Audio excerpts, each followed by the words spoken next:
This may be shocking to hear, but billionaires are not always that generous. And while most of the time their negative effects are second or third order, every now and then one or two will come along whose damage seems much more direct. Like, say, for example, hypothetically, a couple who was criticized for hoarding Southern California's water supply in the midst of statewide wildfires. So who are these people? How does a situation like this form in the first place? And what are lawmakers doing to prevent it? Or allow it? Well, that's what we're going to talk about today. We're going to go ahead and get into it, but as always, thank you for watching. Fresh, clean drinking water is the world's most precious commodity. Yes, it's more abundant than, say, diamonds or platinum, which would normally lessen its worth, but its value comes from what it provides. Water is synonymous with life. Without it, civilizations would fall and crops would wither and die.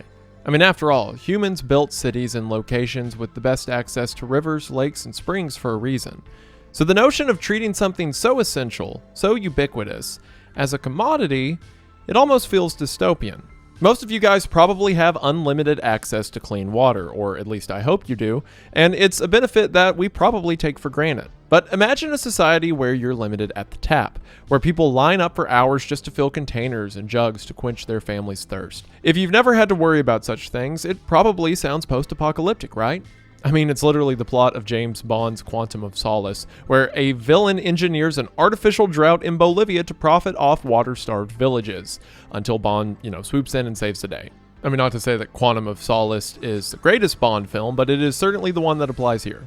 Anyways, it sounds far-fetched, doesn't it? But what if I told you, in some ways, it wasn't entirely fictitious? What if I told you something eerily similar happened in California? In the heart of Los Angeles lies the headquarters of the Wonderful Company, a name that exudes positivity and simplicity. You've undoubtedly heard of at least some of their popular brands. In fact, nearly 60% of Americans have purchased their products. Wonderful pistachios and almonds, Palm or Palm Wonderful, the weird pomegranate juice that you've probably seen in convenience stores. Wonderful Halos, also known as clementines or cuties. But it doesn't stop there. There's Wonderful Seedless Lemons, Justin Winery and Vineyards, and Lewis Cellars Wines. And perhaps, most notoriously, Fiji Water. The once very trendy bottled water that jump-started the chic luxury celebrity water trend of the 2000s. On the surface, the Wonderful Company prides itself as being health conscious, offering farm-fresh, vitamin-rich foods to consumers straight from the Grove,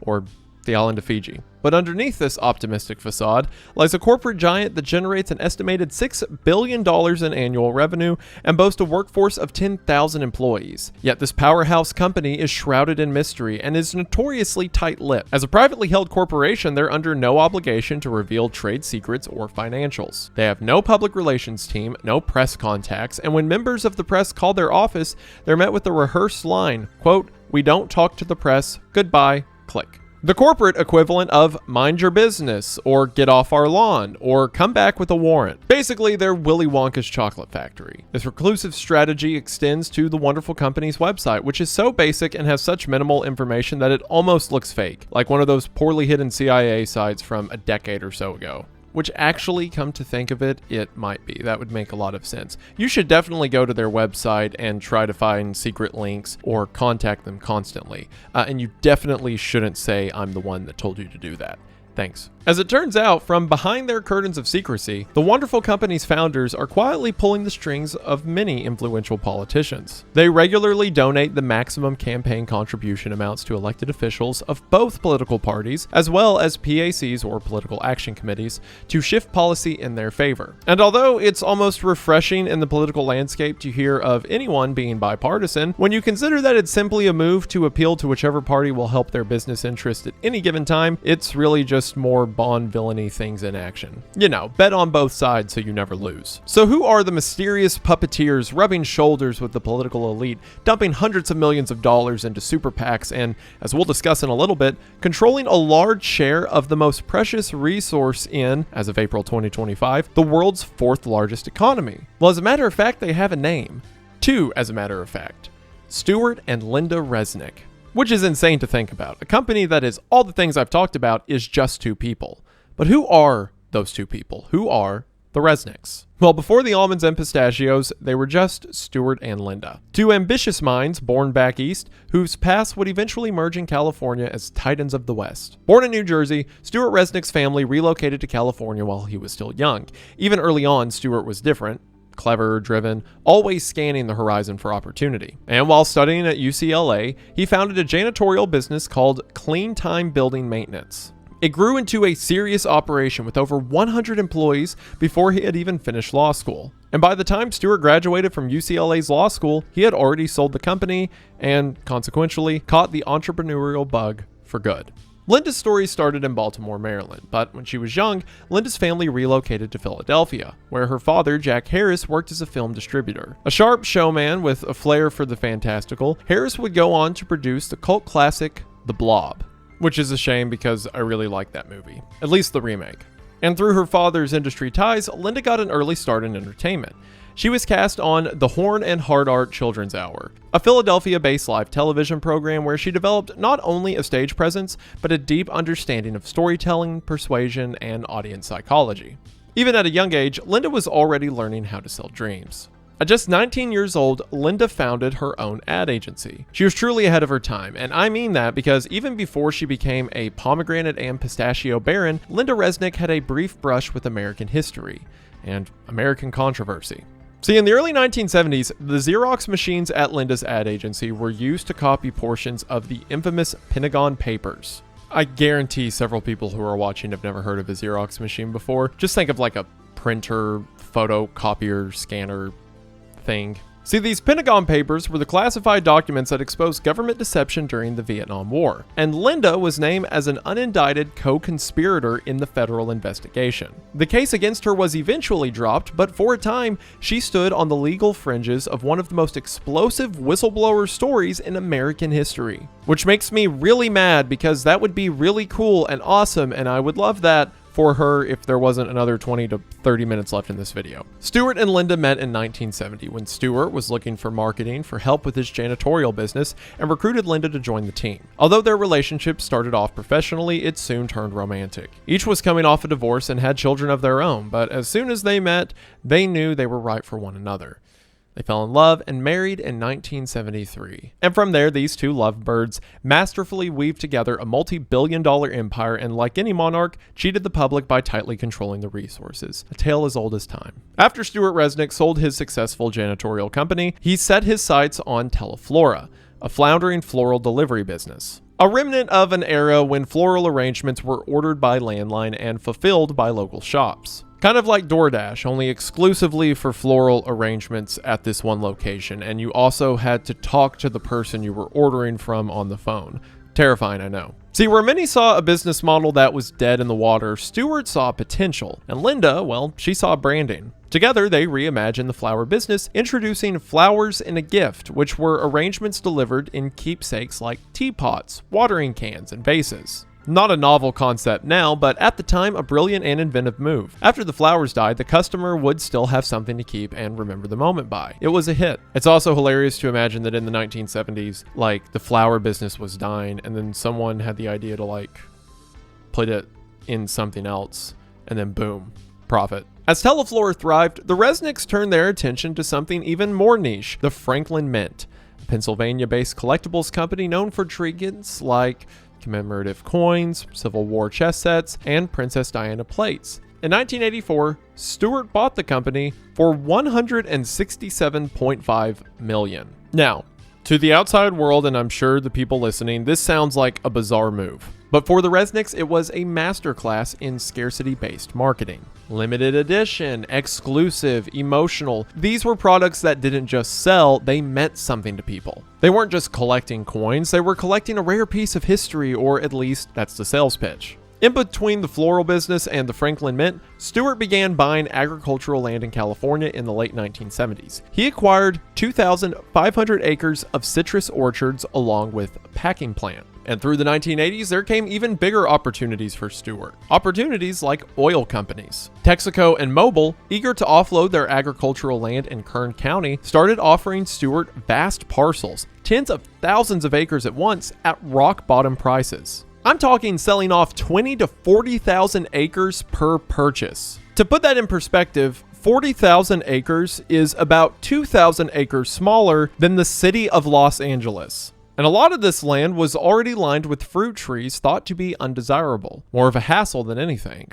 or at least the oil companies thought. And as these parcels of land became available, Stewart bought them. So, quietly and strategically, Stewart began to buy these parcels up. Former Texaco land, old Dole plantations. No PR, no press conferences, just a seed planted, which would one day grow into the wonderful company. And if you're hearing all of this and think that I'm just bringing this up to riff on them for having money, just wait until you see where this goes. Founded in 1979, the earliest version of the wonderful company began as a collection of brands under an umbrella, Roll International, a quietly but rapidly expanding holding company owned by the Resnicks. They acquired Palm Wonderful in 2002 and with Linda's direction began marketing their pomegranate products as a viable health serum of sorts, on the level of homeopathic medicinal treatments, promoting and pushing the potential pluses provided by pomegranates.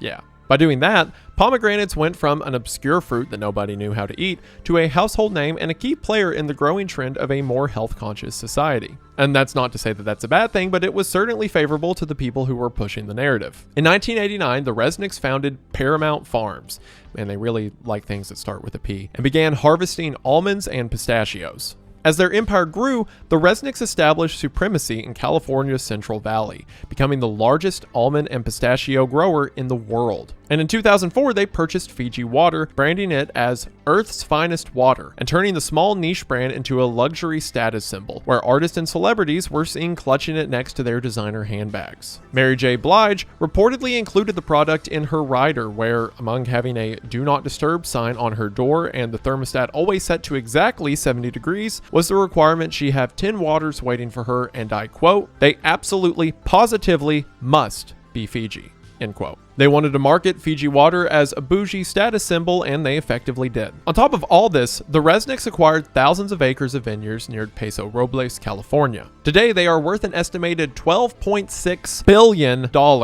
But what they've done with all those billions is where the dirty side of the wonderful company's projected image starts coming to light. And it all starts with where this video began: water. So let's rewind a bit. To understand the value of water in California, you must first recognize one truth. The state is mostly a desert. Sure, its most famous coastal landmarks are the exception, the imported palm tree-lined utopia/dystopia that is Los Angeles. That's no hate to my many friends who are in Los Angeles, but seek help. The temperate barrage of wine country, Napa Valley. The San Francisco Bay Area is too, but on the whole, once you venture away from the Pacific Ocean, much of California's climate is wildly unbalanced in terms of naturally occurring water. The northern regions, like the Sierra Nevada, receives most of the state's precipitation in the form of snowpack. However, the bulk of its population, and therefore agriculture, lies to the south and in the Central Valley, where rainfall is sporadic and unreliable. Summers are hot, long, and dry, and the winters are short. Drought is the norm, and to make the state livable and profitable, California relies on a vast engineered network of aqueducts, reservoirs, and pumps to carry water from the regions where it falls to where people live and crops grow. So, where does all this water come from? Well, the Sierra Nevada snowpack represents about 30% of the supply in wet years. Elsewhere, the Colorado River, as well as groundwater aquifers and reservoirs, store river runoff and water from rainstorms. That water then flows across three main pathways. The State Water Project, or the SWP, which brings water from the north to central and southern California. The Central Valley Project, or CVP, which primarily supports agriculture in the Central Valley. And the Colorado River Aqueduct, which transports water from the Colorado River to the southern part of the state. And within these services, all of the reservoirs you see now play a major part in the water system. As you're probably putting together, a lot goes into making sure that the water needs of the California region can be met. And you're probably hearing all this and thinking, yeah, it's because so many people live in areas like LA and San Francisco. Maybe if there weren't as many people, it would be a lot easier. Well, believe it or not, agriculture alone accounts for an astounding 80% of California water consumption, with almonds and pistachios among the thirstiest crops that exist. In contrast, urban areas only account for about 10%, and mandated flow releases for environmental purposes rounds out the final 10%. So surprisingly, as far as water is concerned at least, it's much less demanding on the state to have a bunch of people live there as much as it is to grow a lot of things there. Every year, California must balance less snowfall, longer dry spells, growing populations, and thirstier crops. And increasingly, it can. In recent years, California has increased its focus on rain capture efforts to bolster water storage and reduce dependence on imported or groundwater sources. Despite these efforts, the state still captures a relatively small portion of the water that falls during heavy rain events. Much of it's lost to runoff, which eventually just dumps into the ocean. This is why control of water infrastructure, especially in California, isn't just a matter of utility. It's a matter of power. Power that people with a lot of money tend to wield. Back in the 1980s, the California's Department of Water Resources started construction of the Kern Water Bank, an underground reservoir located in the hottest, southernmost edge of California's Central Valley, in order to safeguard against prolonged drought. After investing $70 million into its construction, which included connecting the water bank's infrastructure to the state's public canals and aqueducts, they ran out of funding. The state had a contractual obligation to deliver 4.2 million acre-feet of water to cities and farms, but failed to meet that demand. In a closed-door meeting, the Department of Water Resources met with the largest water contractors in the state, or in other words, the biggest users of water within the state, which called themselves the State Water Project, or SWP. Which you probably remember from like 90 seconds ago, and they were also on the graph of all the different places water goes throughout California. The State Water Project, which totally sounds like the name of a public entity owned and run by the state of California, with elected officials in charge of running it and everything, is actually a private corporation owned and operated by various billionaires, investors, and other wealthy elites. It's the equivalent of naming your company the government organization, or the federal project, or the totally not evil company who definitely does good things and not evil things, and also, hey, look over there at this while we do something that's definitely good and not bad ever. Company. Anyways, the naming scheme is just one of the many deceptive tactics used by the State Water Project. And given that this is a video that talks about the Resnicks, you might not be surprised to hear that a prominent figure involved with the State Water Project was and still is Stuart Resnick. So what exactly went down in this secret meeting between the State Water Project and the state of California? Well, for starters, a contract was signed by the state, or sorry, as Forbes describes it, a sweetheart deal was drawn up, known as the Monterey Amendments. This contract actually deregulated the State Water Project.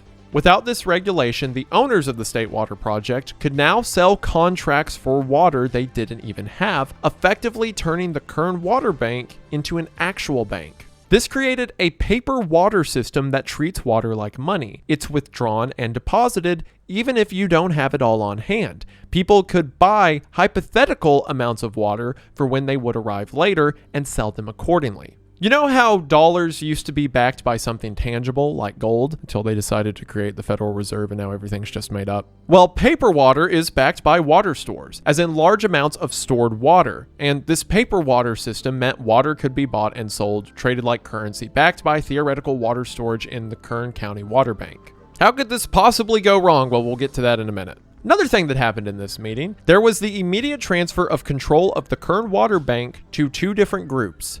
The Kern Water Bank Authority, which was a supposedly public entity comprised of various water districts throughout the state, and one private entity, Westside Mutual Water Company. The Westside Mutual Water Company doesn't have a listed phone number or address. In fact, it exists only on paper. But one thing we do know from digging deep into the maze of various corporate filings and paperwork is that the actual owners of Westside Mutual Water Company is the Paramount Farming Company. That's right, one shell company of a subsidiary of a subsidiary. A corporate cloak and dagger attempt to conceal the identity of the real owners, Roll International. The very same Roll International founded by the Resnicks and the parent corporation of the Wonderful Company. In simpler terms, Stuart and Linda control a sizable share of California's water supply. And finally, in this meeting between the State Water Project and the state of California, the Kern Water Bank Authority was asked to reduce its draw of 1.1 million acre-feet of water by 45,000 acre-feet, a reduction of just over 4%. The Resnicks protested, despite the relatively small amount. They argued that they were saving the government from their own mistakes and that they had no new plans to replenish their water supply in the bank, and thus couldn't afford to part with any. Through investment, the State Water Project funneled runoff conservation efforts and redirected that supply to their reservoir, installing a 6-mile-long canal and 85 wells to give themselves even more. I mean, if the bank holds 1.1 million feet of water, then why would 45,000 feet matter? That should just be small peanuts. Or should I say, pistachios.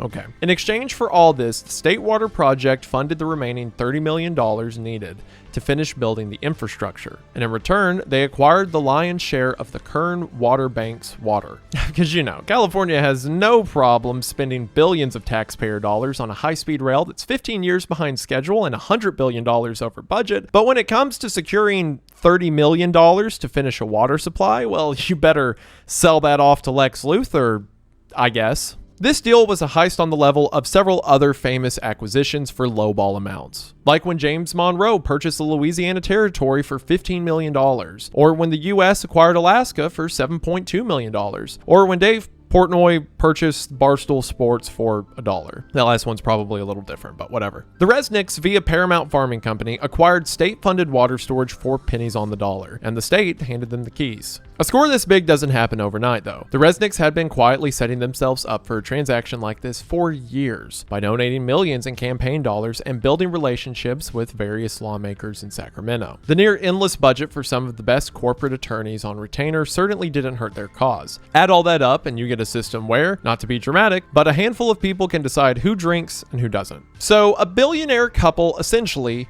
in Minecraft, hypothetically, satirically, whatever, bought politicians, allowing them to acquire a monopoly of the most essential resource available, something that almost certainly should be considered a utility, but of course, they don't see it that way. In 2015, Resnick was quoted as saying, quote, "When I first came to California 60 years ago, I should have bought property on Rodeo Drive. Now I would like to go back and buy the property on Rodeo Drive for the same price it was 60 years ago. People that had opportunities to buy into the water bank, just like we did, didn't do it.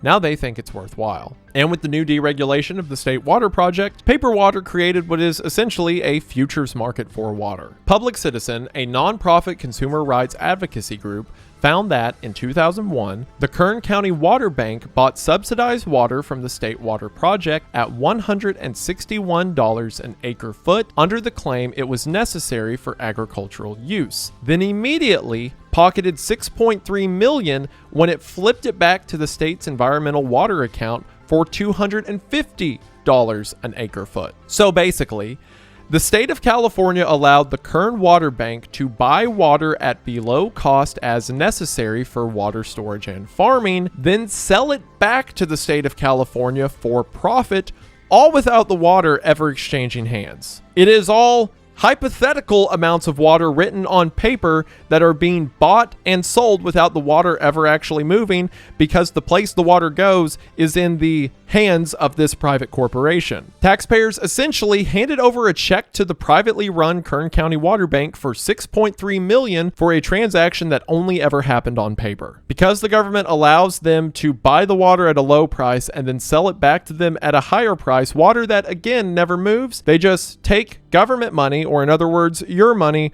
write that number on a check and hand it over to them. Try to think about that for 5 seconds without going insane. Water rights, according to the state constitution, does not mean property of water, but rather the right to use it.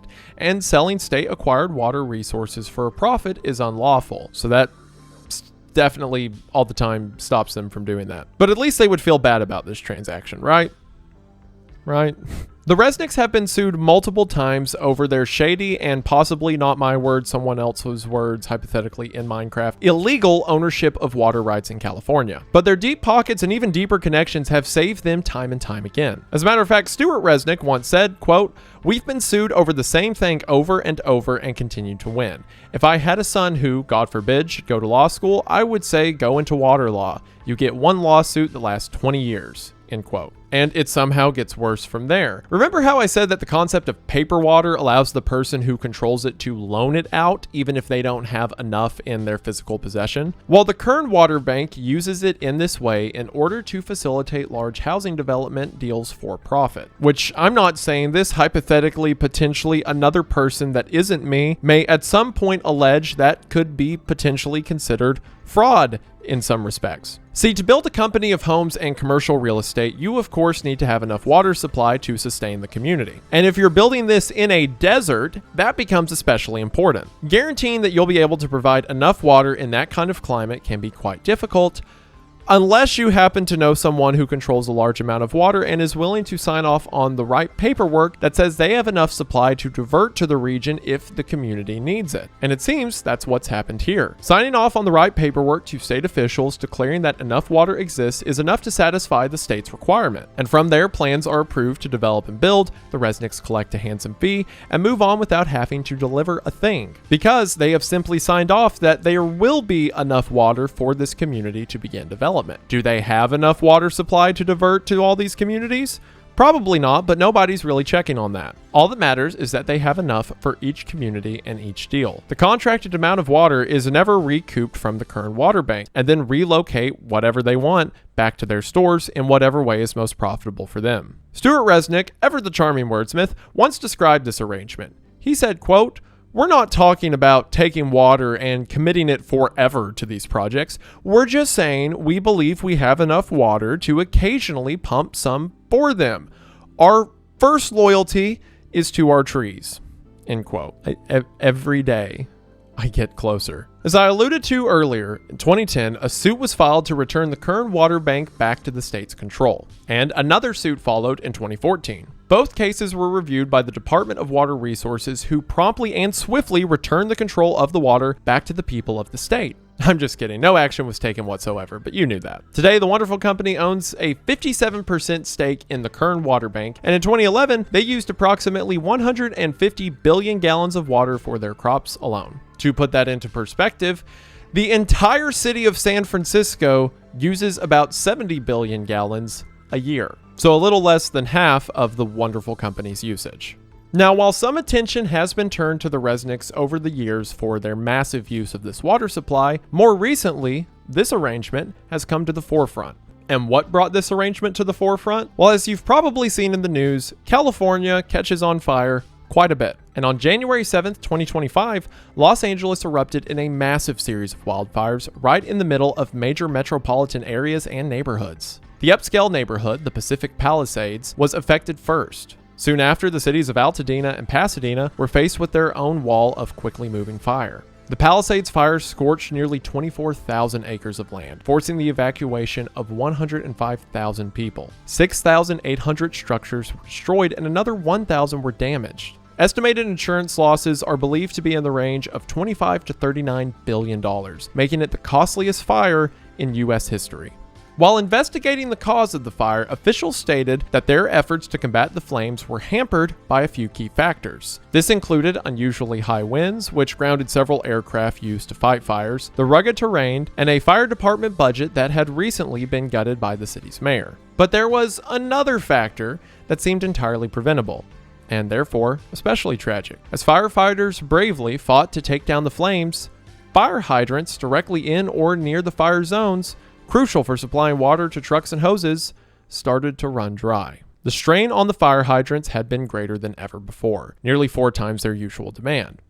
But even more crucially, there simply was not enough water available, sending the water pressure into a rapid downfall, leading to nothing more than a slow trickle. The nearest reservoir, the Santa Ynez Reservoir in the Palisades, had recently been emptied for scheduled maintenance. In the aftermath, blame circulated faster than the smoke, and there was plenty to go around. Los Angeles Mayor Karen Bass and Governor Gavin Newsom definitely received some of it, and rightly so. But there was another name being mentioned amongst the politicians, the billionaire couple who controlled a large share of the state water supply, the Resnicks. See, during the fire, the State Water Board and the Kern Water Bank could have released additional stores to Los Angeles to replenish the much-needed reserves, but they did not. And you know what? Maybe it's too much to assume that a state government that handed over all this water to the billionaires in the first place would demand some of it back in the middle of a giant fire. But needless to say, the state of California didn't do that, which feels especially crazy because the federal and state government can do whatever they want to you. They can claim eminent domain, they can commandeer your land, they can use your private property or resources. I mean, they have no problem pulling water out of people's swimming pools if there's a fire on the next hillside over. That's all well and good. They can literally use like your entire personhood in a draft, for example. But they can't force a company to hand over what is supposed to be a public resource in order to put out a series of raging wildfires in the middle of a city with millions of people in close quarters. That's really cool. I'm really glad it works like that. In response to the Palisade Fire's backlash, the wonderful company in January issued a flippant denial of any wrongdoing. They maintained in a press release that it's, quote, been nearly 2 decades since Wonderful sold any water to the state. So when commenting on the fact that they haven't given any water to the state in the middle of a fire, their response is, well, we haven't done that for 20 years. Everything I want to say will not sound as good when being read back to me in a courtroom. So I should just move on. The Resnicks deflected much of the criticism, using accusations of anti-Semitism as a shield and calling it a witch hunt. And while sure, some remarks may be out of line, I feel that the anger towards them is pretty fair. Because, you know, even as their employees lose their homes and the city they live in burns to the ground, they refuse to share their supply. And as a matter of fact, the controversy surrounding the Resnicks doesn't end there. Earlier, I touched on their efforts to hack pomegranates as some kind of wonder fruit that provided untold health benefits and basically brought you back from the dead. I'm summarizing. Well, to do that, they spent $25 million for scientific research to produce evidence to support their claims. These claims conclude that pomegranate can lead to the reduction of cancer growth, can improve your heart's health by cutting down on plaque, and can even stimulate sexual performance and treat erectile dysfunction. I need you all to know that the writer put in the script that I should do a bit where I drink pomegranate juice after that. Very funny. Thanks. September of 2010, the FTC charged Palm Wonderful, saying they had marketed their product using false and unsubstantiated claims. Despite protests from the company, the FTC ruled that they could no longer promote their products backed by their own company-sponsored research. And in 2014, the Supreme Court refused to hear Palm Wonderful's case to appeal this ruling. Which it's a small touch. It's literally the government saying, hey, you can't buy your own research and then sell it back attached to your product. It's a very small thing, but I am just happy they didn't get away with something. It may be the most inconsequential something, but it's something. Having seemingly learned nothing, the Palm Wonderful website still has a research section promoting the many health benefits of its products. Well, never mind. Who cares what I want, right? Controversy has also followed the Resnicks and their acquisition of Fiji water, which does in fact come from the small nation island. In addition to shipping out one of the country's most important natural resources, Wonderful also ran an ad in 2006 that stated, quote, the label says Fiji because it's not bottled in Cleveland, end quote, which is admittedly a clever bit of copy. In retaliation to this, Cleveland's water department ran and published a test of the city's tap water versus a bottle of Fiji water. And it found that the bottle of Fiji contained as much as 6.31 micrograms of arsenic per liter, while Cleveland's tap water had none. Which, for one, I do not believe that for a second. Cleveland's tap water had some arsenic in it, you know, in my opinion. But it is so funny that they just ran an ad where they're like, well, it's not bottled in Cleveland, it's bottled in Fiji. And the entire city of Cleveland decided to just run you into the ground over that ad. And finally, there's the ways that the Resnicks are influencing U.S. foreign policy with a sovereign entity due to what else? Pistachios. Because of course they are. If y'all have watched the main channel, remember when I talked about like old banana republics and how like these companies that were selling bananas would influence the government's relation with a bunch of smaller countries in order to, you know, get bananas?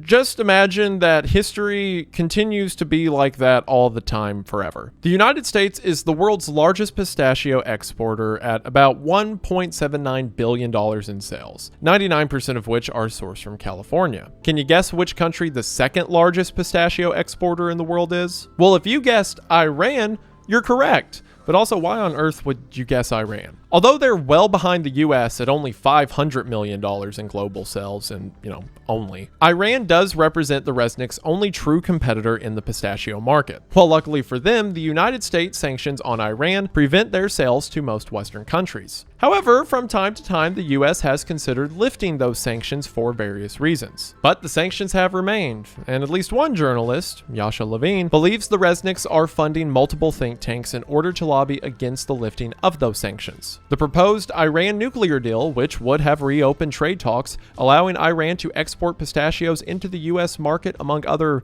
probably more important things, that's right, got opposed by the same voices. So that's right, kids. It's not about who's elected into office. It's not about glowing sentiments or political beliefs across countries. It's not about anything that you could possibly imagine. The reason that world politics exists the way they do is pistachios and other stupid things. Allegedly, maybe. I don't know. It's all so tiresome. The Resnicks are members of a billionaire class not content to run the business or invest their money. They also want control, not only of the market share of their products or their own wealth, but the natural resources of an entire economy. And along the way, they may be shaping government policy to fit their agenda, stonewall any truth seekers who oppose them, and obscure reality with misinformation. It may seem we're living in a democracy, but every day we seem closer to an oligarchy. An oligarchy made up of nuts. Or is a pistachio a nut? Is it a seed? I guess a seed and a nut is technically the same thing. What is a nut if not a tree seed? Whatever they are, they move economies more than we do. So think about that and try not to go crazy. Thanks for watching, I guess. Normally I try to be like, hopefully you learned this or hopefully you enjoyed that, but no, not this time. Just sorry. Sorry you had to know about all that. Today's story was just depressing, but if I had to know about it, then so did you. I'll have some sources for this video linked in the description. In this one specific instance, I would really like to not get sued for everything I'm worth. So I didn't come up with any of this. Other people have talked about this before, I promise. I'm simply just reading what was written down. But no, in all honesty, thank you all for watching. We certainly appreciate you all being here, and I certainly appreciate all the team members that made this video possible. They'll be mentioned in the description as always. Be sure to show them some love. Thank you all for the support you've shown on this channel. More content on the way soon. And again, thank you all so much for being here. I believe that should do it for now, but we just want to say thank you for watching. We hope that you enjoyed, and we'll see you in the next one. Bye!